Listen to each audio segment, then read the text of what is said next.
G'day guys, welcome back to the Aussie Gooner channel. And yes, we're doing another yarn, and we were supposed to do a review for the North London Derby. Guess what the fuck we're not doing? Is a review of the North London fucking Derby. God help us.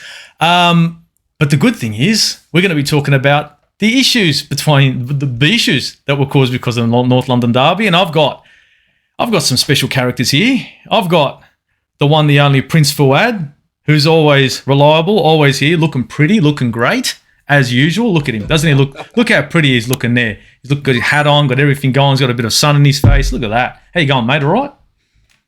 Yeah, man. It's called mascara. Making his debut, guys. I know you recognise this gentleman. You don't need an intro, this bloke. You don't need an intro, this bloke. This guy's known all around the world, and I'm happy to have him on. He's an absolute gentleman. Kenny Ken, welcome to my show. I'm so happy to have you on, mate. How you going, mate? How's things? Still disappointed about the North London Derby being cancelled. I'm very, very angry with the English cricket team because I think it's just I'm not. Another. I mean, how many chances, does the Australia need to give you? I mean, how many times does David Warner need to get a pair, and yet we still can't beat. Still can't beat Australia.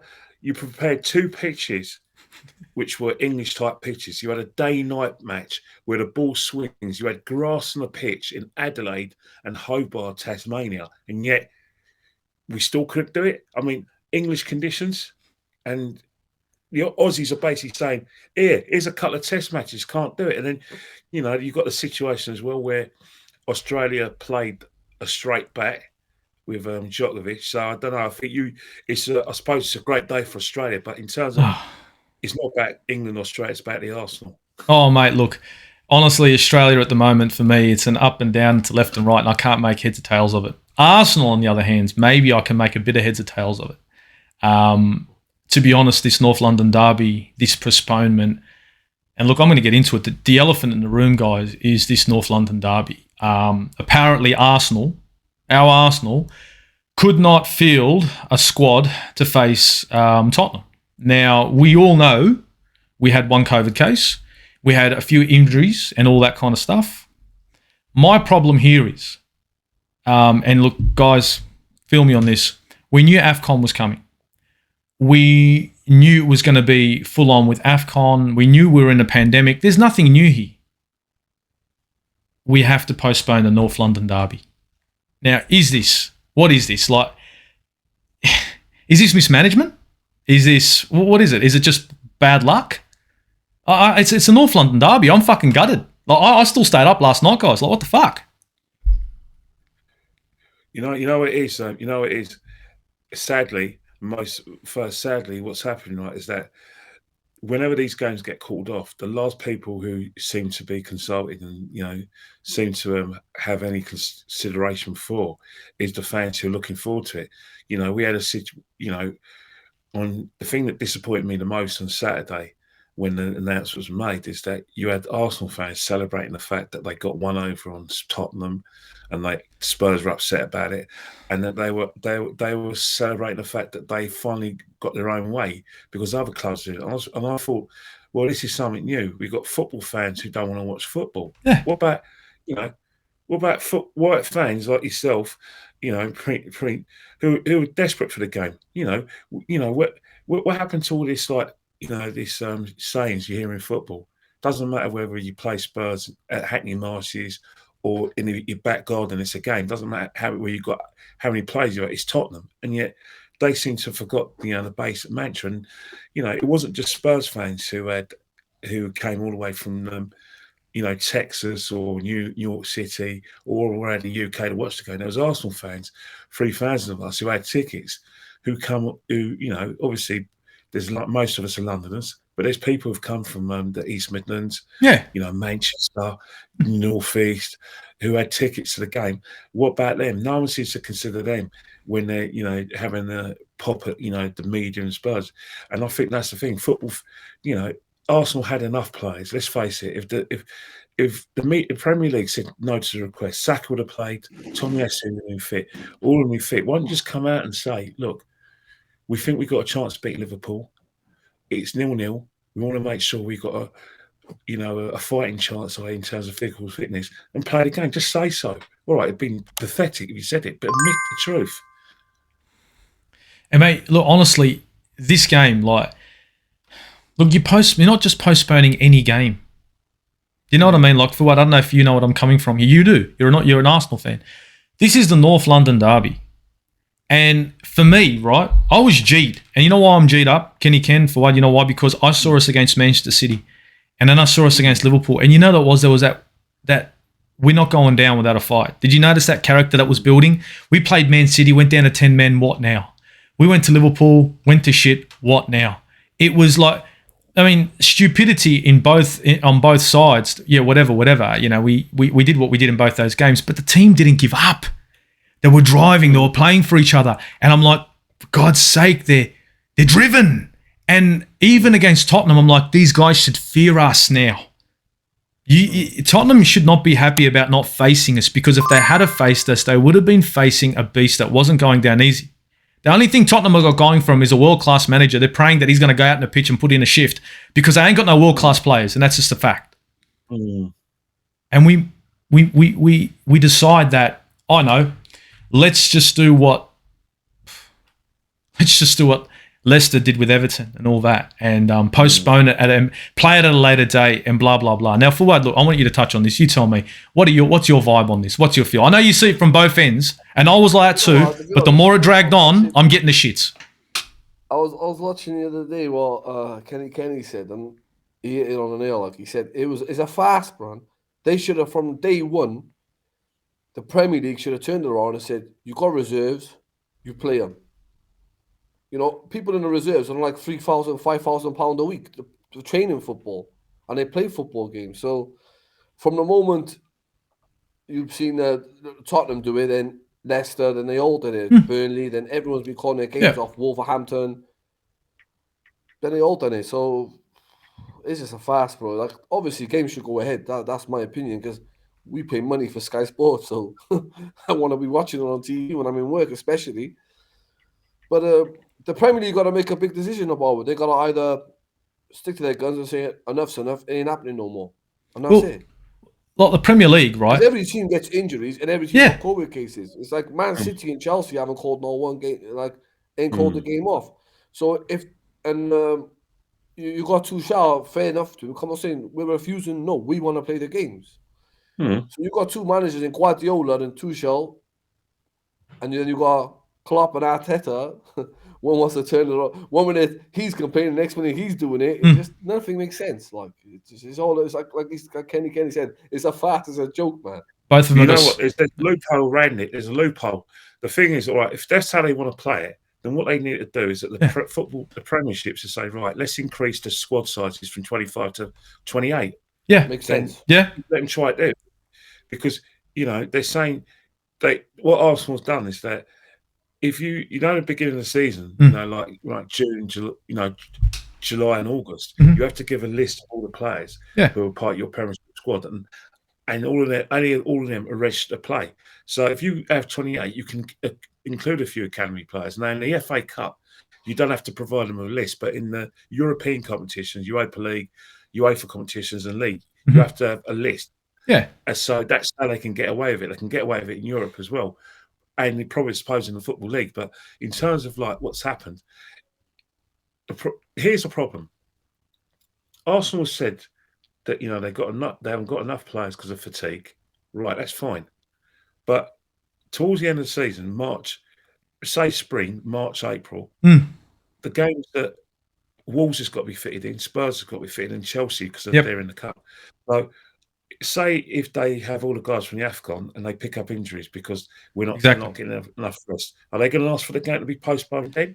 So this is a problem here, and this is going to become, and this is what I'm worried about. Like, I look at it and I said, okay, so we postponed this game. Everton, Leicester postponed, right? Okay, so we've done that. Liverpool postponed their game. Okay, another postponement. Now Liverpool had a lot of COVID cases, whatever it may be. It is what it is. Now. It's happening too often. Now there's a problem here. If teams can go ahead and postpone games, there's a bigger picture. Why are we postponing games? Because of injury, because of fatigue. Well, okay. Injury and fatigue. Feel me on this.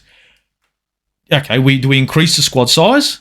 Or do we change the date that the league finishes? Do we extend the league? Are we asking too much? Seriously, guys, feel me on this.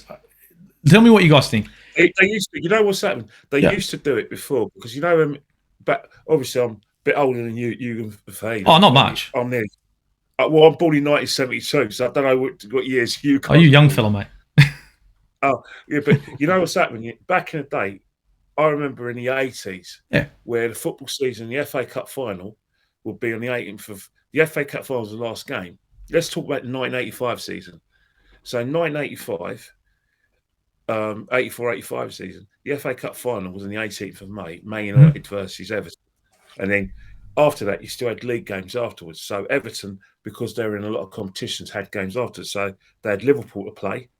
And then after they played Liverpool, which they beat, there was a European Cup final, which obviously the Heysel. And then after Heysel, the last day into June, Everton had an outstanding fixture that they had to play, come up to June, when they had to play, Coventry, who beat them 4-1. All day Everton won the league.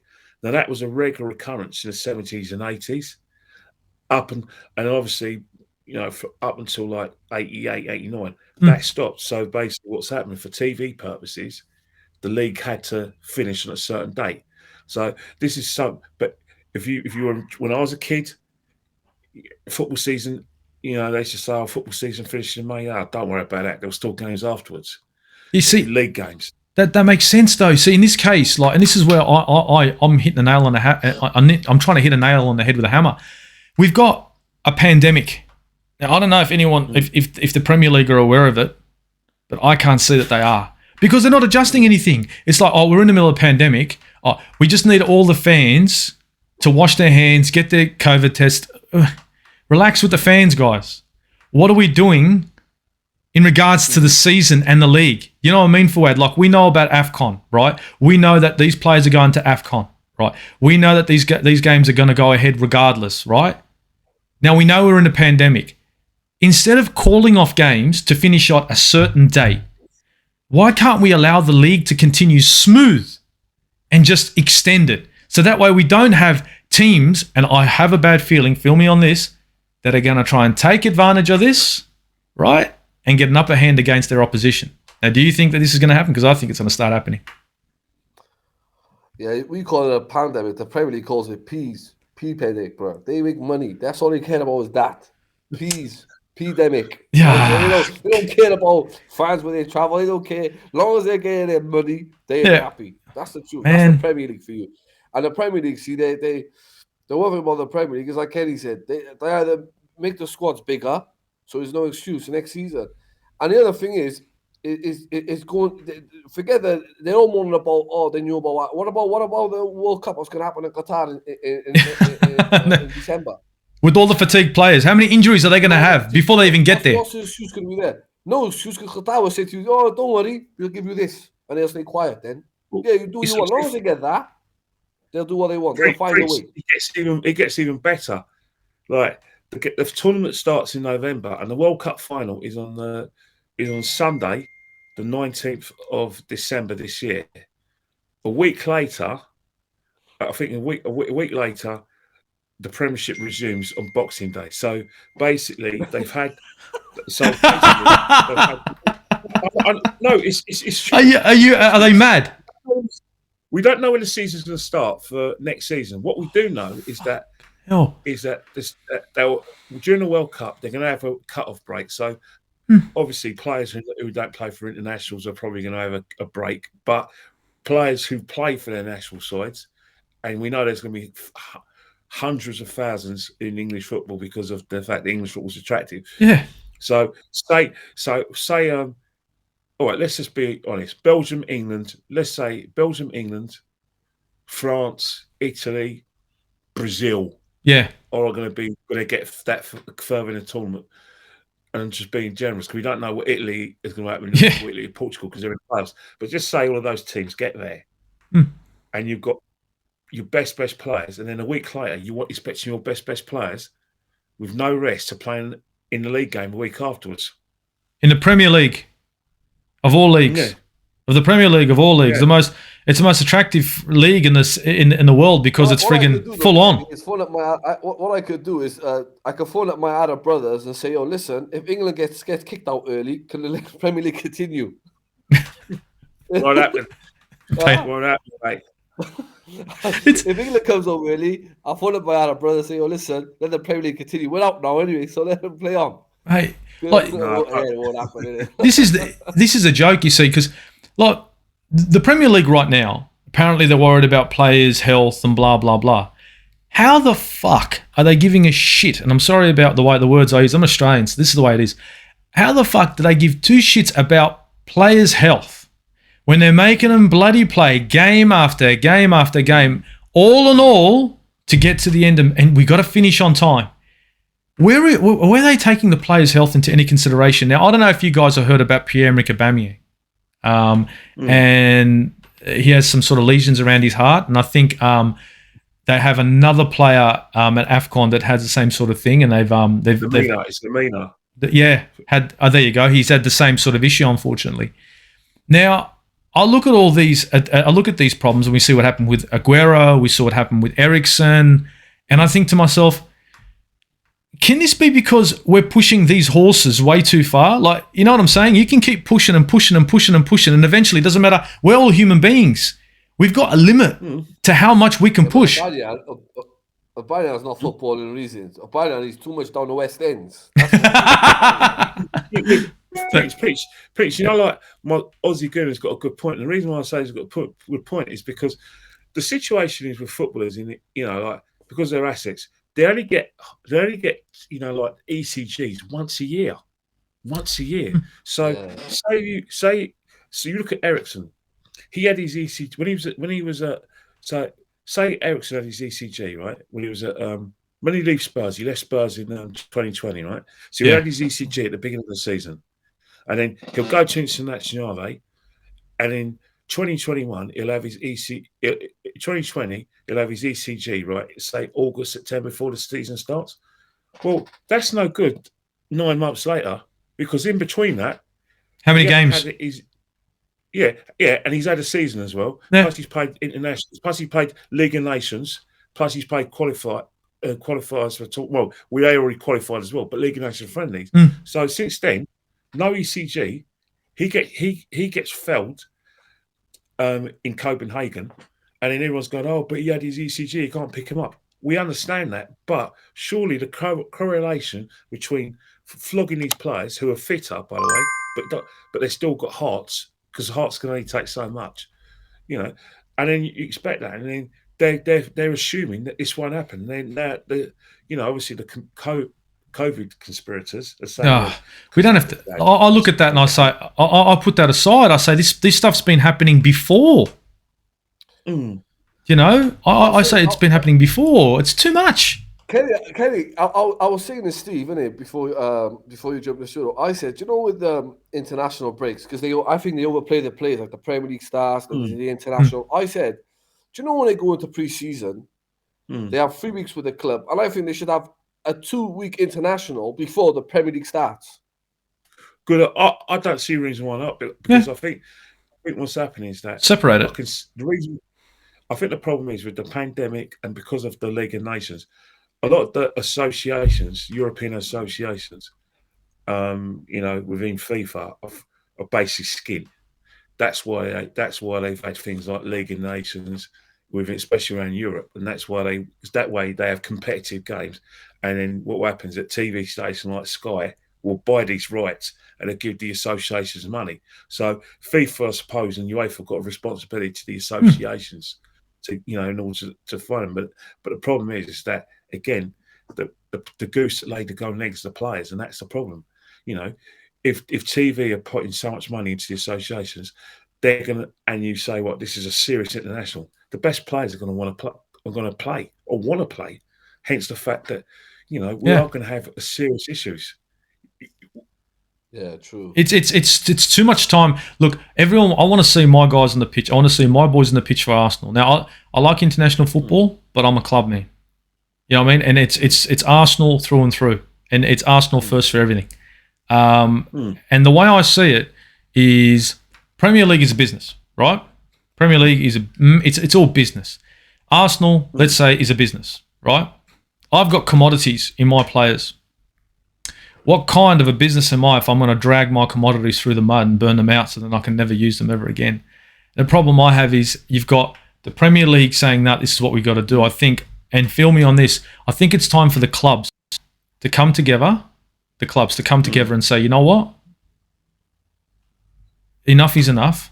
We got to sit down, think about what the fuck is going on because our players are putting their health at risk. Now, I want to watch football. Fuad wants to watch football. Ken, you want to watch football. But what we don't want to watch is one of our boys hit the fucking deck because he's been overplayed, because he's been run into the fucking ground. And so the thing is, Aussie Corner, so it's okay. But you obviously you're a student of our game. Remember back in the 80s, it's the 80s, you've got players who played in the 60s, 70s and 80s who now got things like onset of dementia. Like they got Alan Shearer from Headers. Yeah, so basically, it's taking a PFA and it's a football authority to think, well, hang on here, 50 years down the line, they're heading, like I said, so they're looking at that and looking at the research. But it took 50 years. Not too funny, right? We saw a situation in Portugal, like there was a Hungarian player in 2004. What's his name? Who basically played for Benfica. Had cardiac arrest, died on a pitch. It's all on YouTube. It's there. And then you had the situation with a Spanish player, a couple of Spanish players who had that situation. Yeah. What's happening is that we had Mark Vivian Faud for Cameroon in the Confederations Cup. The only way the football's going to react is, sadly, and we don't want this to happen, they got to be proactive and stop it, because I'm very, very concerned about the fact that we are going to see another Ericsson situation and another, situation that we had with Mwamba.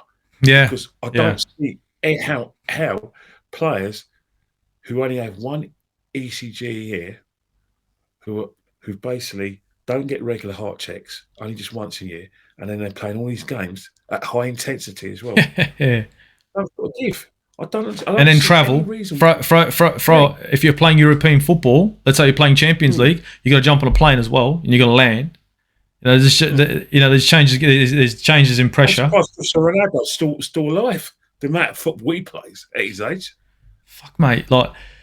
And this it is should be like boxing, innit? Every 3 months, they have a Olympic medical, innit? So they have the whole. It's every quarter. Every fighter has one every 3 months, like the elite levels. Every 3 months, so they check their heart rate. So when they go into the fight, they know everything's all right. There's no excuse, because in there, if your heart goes in there, you're in trouble. And that's spot on. Scared of it, innit? Because they think, what if there are problems? Oh no, I can't play. We have to address them then. They don't want. I don't think football want a situation where they have to take, have their main asset who says, oh, you know what, we may have to pay this guy off because he can't play for us anymore. He's worth about £200 million in not just in wages and transfer fees, but commercial value as well. And I think that's what it is. It's too much arse protection for assets. See, this is the thing, and the game is about money. I understand it. All right, not for me, not for you, not for Fuad, not Kenny Kenner, not anyone who's going to watch this. It's not for us. It's not about money. We spend our money stupidly buying jerseys and all that, and when we can get a chance, you guys get to go to a game. But at the end of the day, I'm looking at this and I'm thinking we're taking away from the sport. Like, let's be honest, right? I look at when a team wins the league, and this is why I look at the Premier League and I say, and I was discussing it with a guy called Latimus Prime. He's from the Terrace. We were discussing this. He's a good guy, and I said to him, winning the Premier League is bigger than anything for me. And he goes, what, you think it's bigger than winning the Champions League? I said, fucking shit's on the Champions League. And he said, why is that? I said, the reason why is because look how many games you play successively with a League Cup, with an FA Cup, with all the injuries, with all the players. It's you're dragging through this league to do the best you can to be the top spot at the end of the season, and you've gone through you've gone through the hard yards. You've done the best you can with the squad you've got and the depth that you've got, and you've won the league. Now I'm thinking to myself, because the Premier League haven't got the guts to address the issue that's at hand, clubs are now starting to take the issue into their own hands and saying, well, we got a way out. Let's postpone games. And that's taking away from the nostalgia for me. It's taking away from the vibe, because this seems to me it's going to be constant. And we're going to say, oh, Chelsea won the league because they postponed 7 games this season, or United won the league because they postponed 8. They'll stop it. They'll stop it. Reason being, they'll stop it for television. Well, what about Christmas break? All right. Obviously, the thing is, right, obviously, for our cousins abroad, you get more access to European football around the world. Because the other day, in terms of England, it's more Premiership. Don't get me wrong. We get on BT Sport, we get the French League, we get the Italian League, and obviously, and then Premier, if you can be brought to buy it, you get the La Liga. But in terms of, I'm only making an assumption, but I'm supposed where you are, you probably got access to everything, because the reason why I assume you have is because our cousins from abroad, they know more about the players from other leagues than us in England, because what's happening is that some of the, you're better students of other leagues than the Premiership. In England, it's just a Premiership and nothing else. But what I'm trying to say is that during that Christmas period between December and January, the only football you're getting as a Premier is a Premier League. That's it. Now I'm suggesting that we have a midwinter break. Yeah. Now for people abroad and the TV schedules, they're going to say, stick 2 fingers up to me and say, well, hang on here, we need to make money in advertising. I do get that, but what I'm trying to say, in line with what we're doing in our other cousins abroad, especially France, Germany, especially Germany, I think this has got to be considered, because if we're talking about these volume of games, extend seasons, give them a break. We're having a break now in about 2 weeks' time in England, but I still think the Christmas schedule is probably the most appropriate time to have a break rather than in January. Well, me and you were discussing it, remember, on Instagram, and I said to you, I said, look, we should can the league now. We should stop the league now. Let's chop it for 2 weeks. We were saying that for Fuad, and 2 weeks at the time. Yep. They should have a winter break in January, only because Boxing Day is like everyone looks forward to the football, and it's been happening for years. But if there's Prince Faud, there's no trains on Boxing Day and Christmas Day. Yeah. Oh, really? Obviously, you understand Christmas Day, but how can you, in terms of like that game on Boxing Day, logistics, they're trying to get there. How are fans going to get the games? Are they going to walk there? Yeah. The train service is the best transport for any sports fan all over the world, not just here in England or Wales where you are. In Australia as well, the trains. It's the trains. It's bus and train. It's easier. You're a massive country, so you probably everything's by obviously plane and everything. But in England, we're tiny with a massive population. It's trains. Train out of Victoria to go to Crystal Palace. A train from Euston to go to Manchester, Birmingham. Yeah, the underground. You know about the underground, is it? Yeah, the underground. But but underground works, but not all Arsenal fans, as we said before. I drive. Live in London. I drive a bunch of the time. You're an Arsenal fan, but you don't live in London, do you? I'm not just saying. But you know what is with you guys? You guys are lucky though. Do you know why? Because you guys gotta go around the corner when you travel back. I don't live in Islington no more. I've moved out of Islington, but I can still get there. But what I'm trying to say is that I'm about all fans, all our fans, because all our Arsenal fans who go to home games. I know fans who come from Preston. I know fans who've come from Nottingham, fans who come from Sussex, Norfolk. They all need to train to get into the games. And I'm saying, well, if you don't have the train services, why do you have the matches on that day? It doesn't make any sense. It doesn't make it. I know it's about revenue. I remember years ago, Kenny.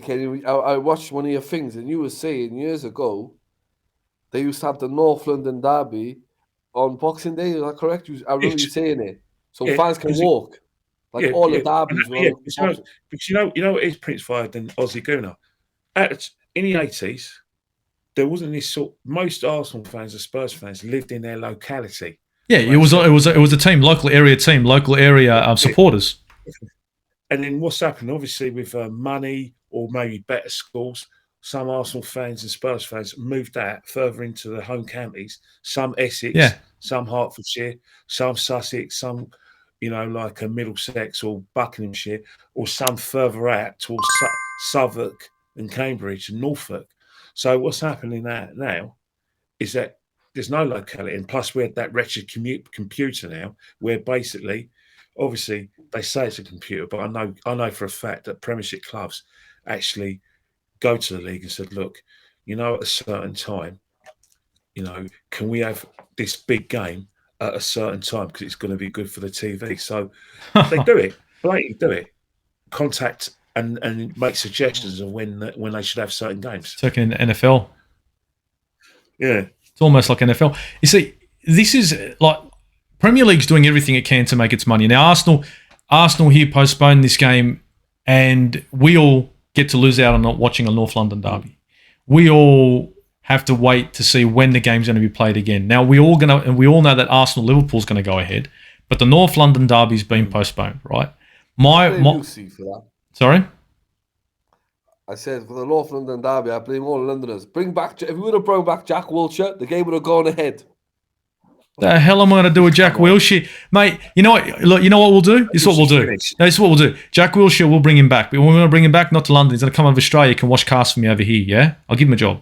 He'll do real well. I mean, mate, Jack Wilshere, don't get me started. Remember, this is the guy that left Arsenal to go to West Ham to get more game time. Right? And how did that work out for him? Remember, this is a guy, and I like Jack Wilshere, but remember, he left the club. He left. He decided to leave. Bring back Jack.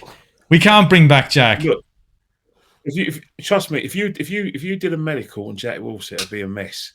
It'd be a mess. You'd need mate. You'd need a group. You'd need a friggin' whole division of scientists and doctors just on Jack. It's the truth.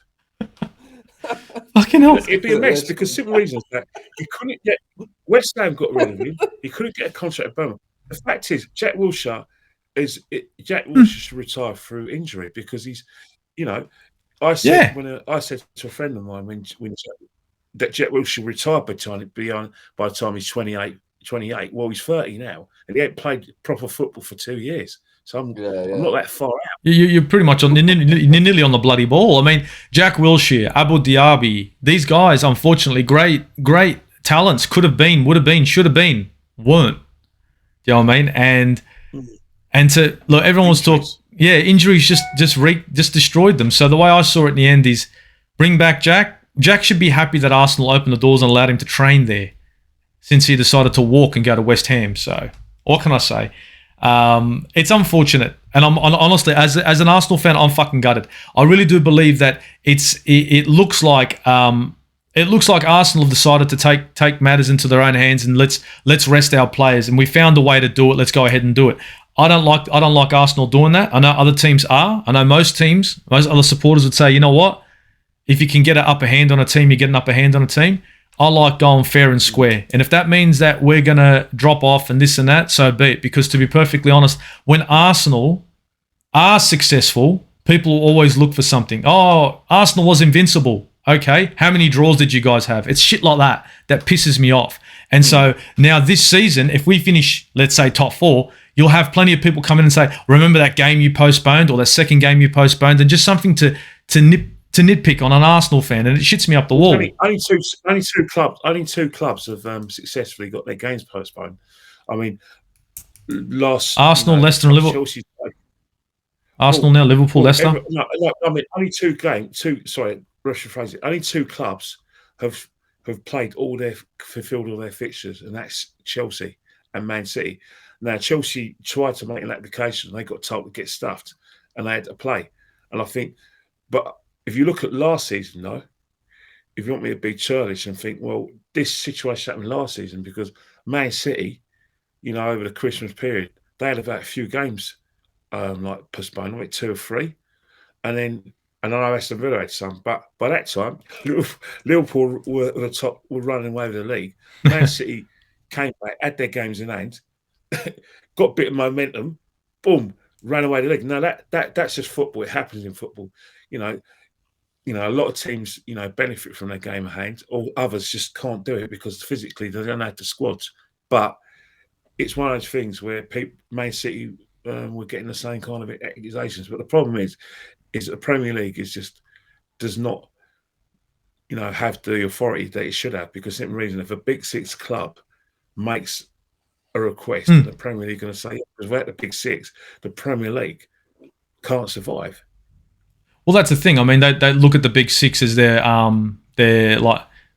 golden squads, their golden gooses, and I understand that there's going to be a little bit more. They're going to be trying to massage them a little bit more, but I don't know.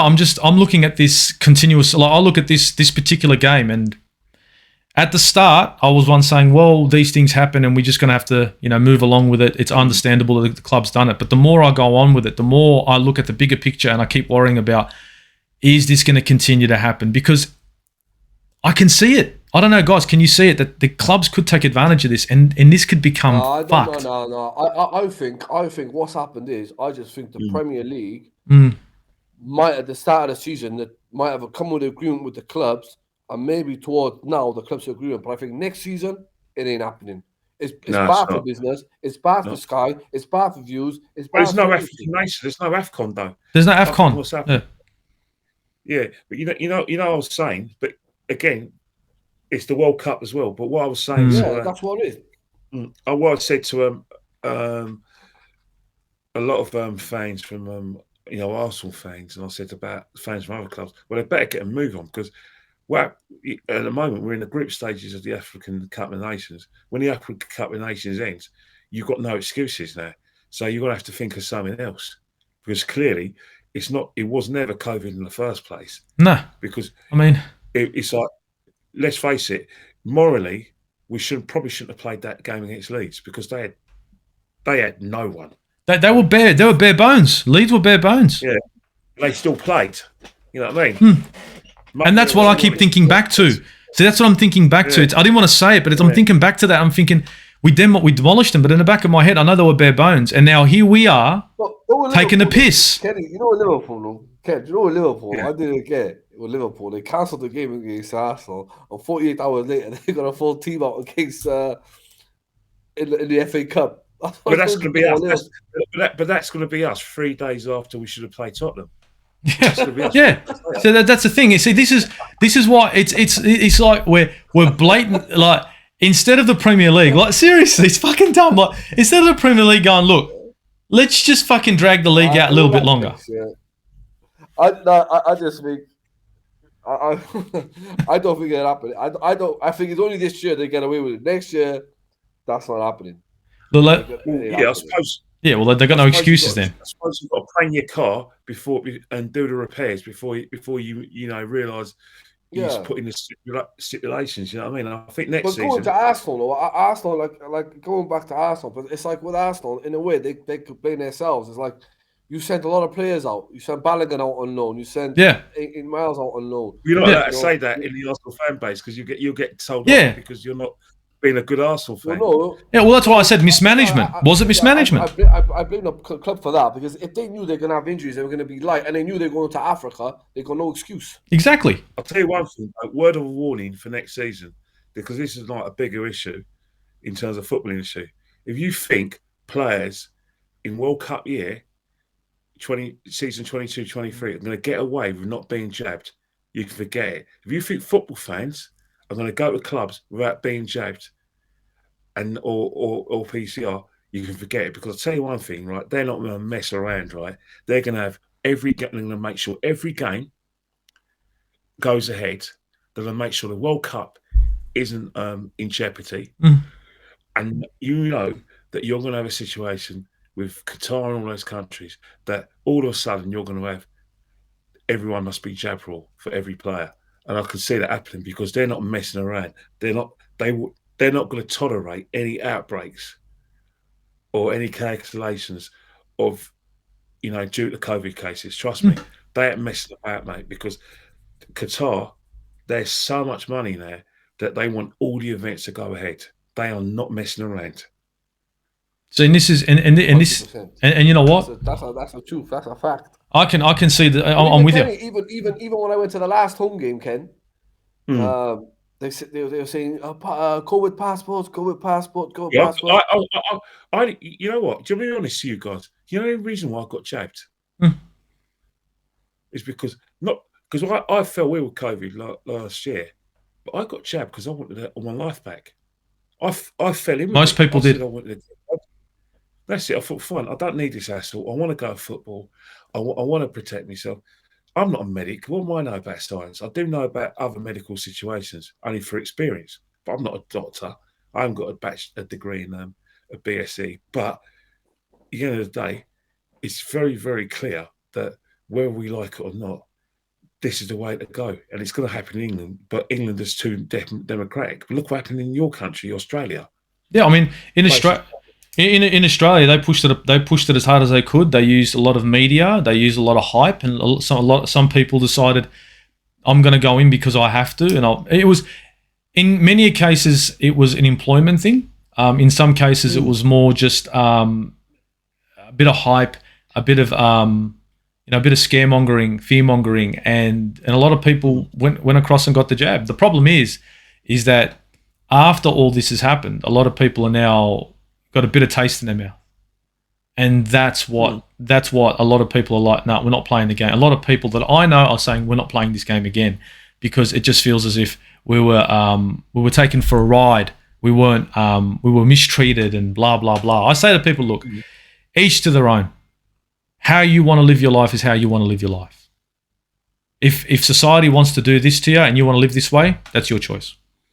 I honestly believe the only way you're going to get into football games going forward in Australia is going to be a rat test. It's going to be like a rapid antigen test, and you're going to have it right. You're going to literally have to have it 20 to 30 minutes before the fucking game. And you know what? Fair and square. Fair and square. If you're not happy to do a rapid antigen test and just go in and say, look, I've done my rat test. No, and I think fair and square. With the Premier League, I think to get into the stadium, they might have barcode things. So if you think you're going to walk through without barcode in your phone, you won't get in.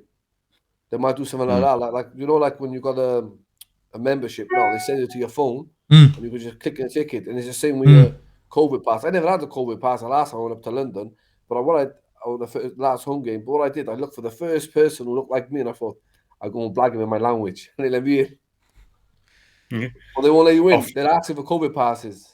You know, people. I think what's happened. The first time we had this was West Ham at home, and I was astonished because I thought I was going to get late going in, so I got there with 20 minutes to go. It was empty. You go to Arsenal 20 minutes before kickoff, it is packed. People going to pubs, and when I got in the ground, I basically ran there, got in there comfortably. No one was in the aisles. When I went in my seats, when I went into the stadium, it was packed.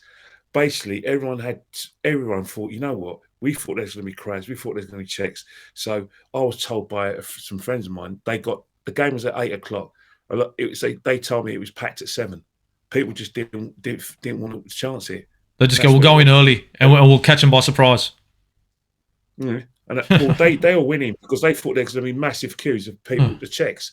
So, and they said that when they got there early, there was, but they all had the same kind of idea. And I think that's what's happening there. People have been turned away because of at the Arsenal because they haven't had the checks. So they're not messing around. No, look, doing the rapid antigen tests and such before going to a game is a good idea. And it should go for the players too, regardless if they're jabbed or not. Regardless if you're jabbed or not, you should still have a rapid antigen test when you're going into fucking venues. I think it's a great idea when it comes to that.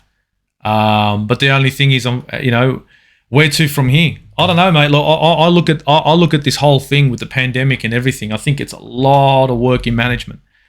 I just think that it hasn't been managed fucking at all when it comes to the Premier League. Barely been managed, barely been touched on. What do you think, Steve, Kenny? What do you think? What's going to happen on Thursday then? Well, the thing is, right, on Thursday, let's be honest with yourself, Liverpool, you can't beat excellent teams like Liverpool without a midfield. And regardless of the fact that we've organised a nice little holiday for ourselves, Oh my God, look what it's come to. Long-term holiday, extended, Fucking hell. or shall I say a long weekend.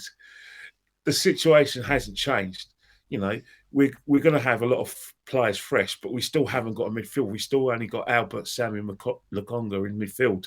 So we're still going to have to say we're going to play Saka alongside him. We've got no Xhaka because, again, he organised a nice little break for himself. Partly, though, Kenny. Apparently, He decided to say, right, Premier League, FA, give me an enforced rest. He said, all right, you've got to do something really bad to have an enforced rest. So, okay, don't worry. I'll be the last man. And I'll fucking organise that. I'll organise something bad. I got something bad in my sleeve. So basically, he's giving himself a 2-week break with his family. Probably might jet out to Germany or Switzerland. But you know what I mean? Whilst our players are struggling. But on a serious level, we haven't got a midfield still, even regardless of whether Liverpool, whether we had rest or not. That midfield that Liverpool put out is going to be fresh on Thursday, and it's an opportunity for Liverpool to get into the final. They're not going to be as wasteful as they were before, and the onus is going to be on us to be on the front foot, not put men behind the ball. So it's a different game. So it could benefit us if we're clinical, but it could benefit Liverpool as well because Smith Rowe's fit. Smith Rowe's fit. Odegaard's supposed to be all right by then. Odegaard's back in training because he's done his 5 days. Bonner said you can have 5 days now and go out. Odegaard, is he going to be fit? Yeah, he's fit. Yeah, well, Boris said he's going to be fine. So if Boris said he's going to be fine, he'll be fine. Said 5 days, isn't it? Boris said 5 days. I ain't 5 days yet. It's not 5 days yet. They're going to put it in. Brought in yet. Listen, everyone said fucking hell. 5 days inside it. I haven't put it in yet. Pricks, I can't help you here. I want him to play as well, but he got diagnosed with COVID. He was tested positive on the day of the match. He's talking, he can't play. Oh, fucking hell. Help me out here, Prince. Do something, mate. Boris. I'll call it Boris. You're going to call Boris? I'm going to have to get him on the show.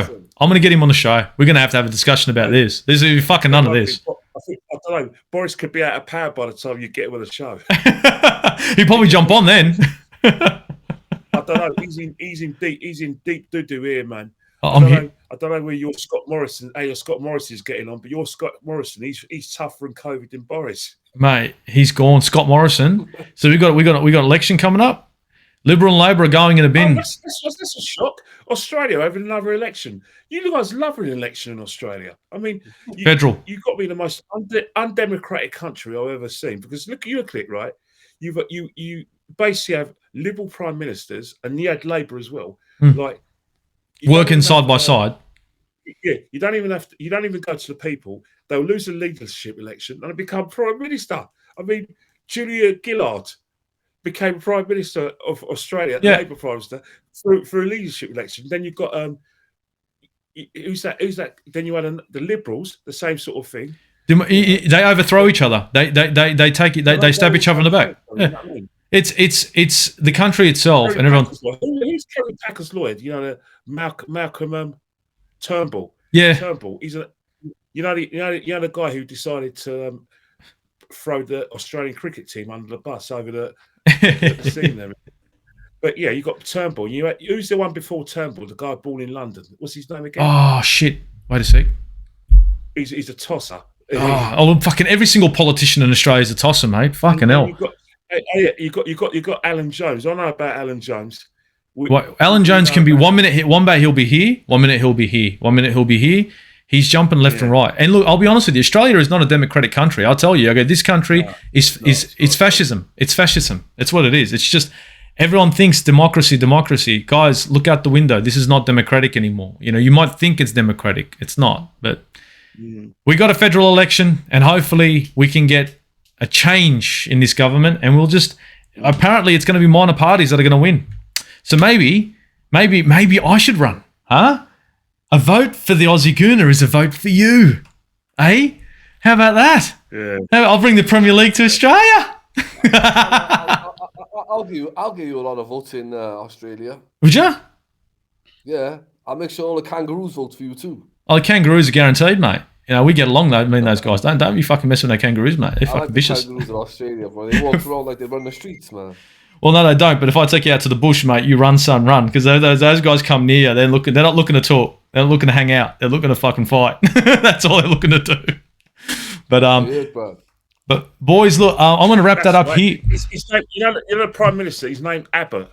Fucking, he's an absolute wanker. He's from Manly. Tony Abbott. Yeah, that's the one. He was born in London. What's that? Tony Abbott. Tony Abbott. Yeah, he was born in London though. Guy's a joke. Julia Gillard was born in Wales. They emigrated to Australia, innit? Yeah, of course. I mean, if you think about, look at our history, how it all started.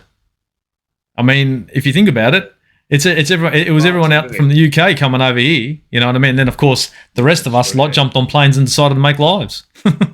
And your deputy prime minister, Barnaby Jones, isn't it? He's engaged to his bit on the side there. Oh, mate, honestly, if you go into our politics and you look at the filth, the New South Wales ex-premier, you should have seen what she got caught up in, mate.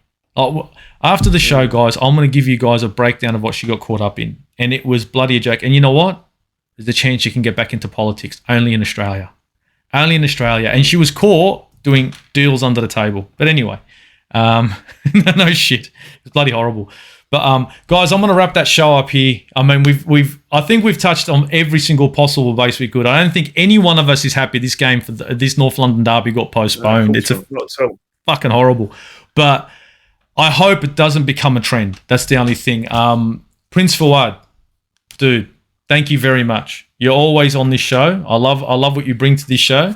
He's looking crisp. He's looking clean. Look how good he looks. Look at him. He's looking prettier and prettier. This guy's doing some work, man. Look, you know what? Aussie Gooner, I've met him in person. He looks fantastic. Look at him. Trust me. He's a very, You're missing out. You're missing out. You know what I mean? I'm telling you, like, Prince Fuad, and I've got another bloke I know. His name's Nick, right?